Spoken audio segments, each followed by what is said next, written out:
লাগাইটা কানে। এবার দেখবো কোন ছেলে কানে কম সময় মেয়েকে বিয়ে না করে।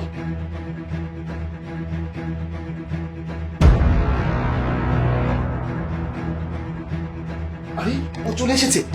আরে তুহিন সাহেব আসুন। আসসালামু আলাইকুম। ওয়ালাইকুম আসসালাম, বসুন। জি বলুন। দেখুন, আমি আমার বোনের বায়োডাটা তো আপনাকে পাঠিয়েই দিয়েছি। আর আপনার সম্পর্কে তো আমি খুব ভালো করেই জানি। আপনি অনেক বড় পরিবারের প্রতিষ্ঠিত একটা ছেলে। আমার বোন আপনার সামনেই আছে, তাকে দেখে নিন। তারপর যদি আপনার ভালো লাগে তাহলে এই সম্পর্কের ব্যাপারে কথা বলা যাবে। দেখুন, আপনাকে একটা কথা বলতেই হবে। আপনার বোনের বায়োডাটা ছবি দেখে যতটা সুন্দর লেগেছিল, আর এখন তো আপনার বোনকে সামনাসামনি দেখে আরো বেশি সুন্দর লাগছে।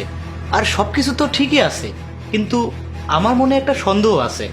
আপনি খুলে বলুন কি বলতে চান।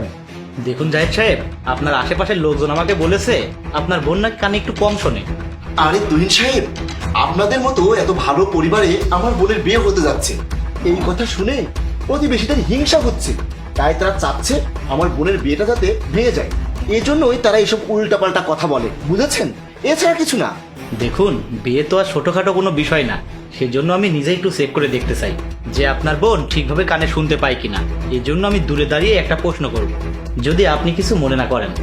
দেখুন, আপনার যত সন্দেহ আছে আপনি ক্লিয়ার করে নিন, আমার কোনো সমস্যা নেই।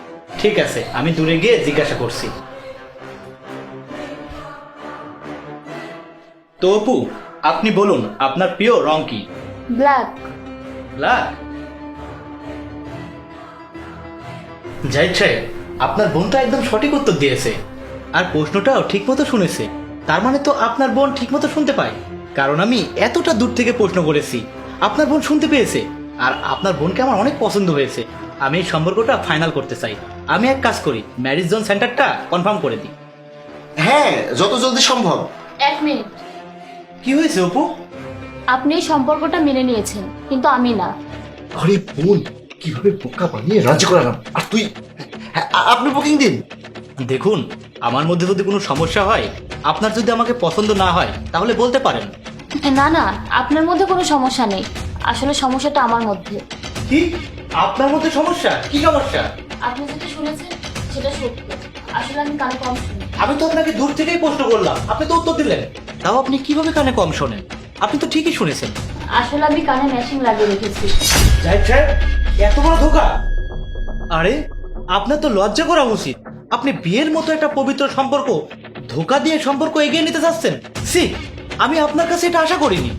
দেখুন তুহিন সাহেব, আমার বোনের এই সমস্যাটার কারণে কেউ তাকে বিয়ে করতে চায় না। আর কোনো পরিবারই চায় না ঘরে এরকম একটা অবিবাহিত মেয়ে পড়ে থাক। এই জন্যই আমি একটু মিথ্যা কথা বলেছি, বাকি সব কিছু ঠিক আছে। কিন্তু অপু, আমি একটা কথা বুঝতে পারছি না। যখন আপনার সম্পর্কটা হয়ে যাচ্ছিল, আমি আপনাকে বিয়ে করতে রাজি হয়েছিলাম, তখন আপনি কেন এই সত্যটা বললেন? দেখুন, বিয়ে একটা অনেক বড় পবিত্র বন্ধন। আমি এই সম্পর্ক মিথ্যা দিয়ে শুরু করতে চাই না। এর জন্য আমি প্রথমেই সবকিছু ক্লিয়ার করে দিলাম।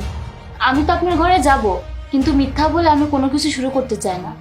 কারণ সারাটা জীবন আমি যার সাথে থাকবো, আমি তার সাথে মিথ্যা বলতে চাই না। বাহ! দেখুন জাহিদ সাহেব, আপনার বোনের বিচার কতটা ভালো। মানতেই হয়, আল্লাহ তার ভিতরে এক জিনিস কম দিলেও মানবতা দিয়েছে। আর আমার মনে হয় না এত ভালো একটা মেয়েকে ছাড়ার আর কোনো কারণ থাকতে পারে। এজন্যই আমি আপনার বোনকে বিয়ে করতে রাজি। ও কম শুনুক আর বেশি শুনুক, তাতে আমার কোনো সমস্যা নেই। আমি ওকে মানিয়ে নেব। আপনাকে অনেক অনেক ধন্যবাদ। এটা তো আমার জন্য অনেক বড় একটা পাওয়া, কারণ আপনার মতো একটা ভালো মানুষ আমার বোনকে বিয়ে করতে রাজি হয়েছে। ঠিক আছে, আপনি ধুমধাম করে বিয়ের ব্যবস্থা করুন। আমি আজ যাচ্ছি। ঠিক আছে।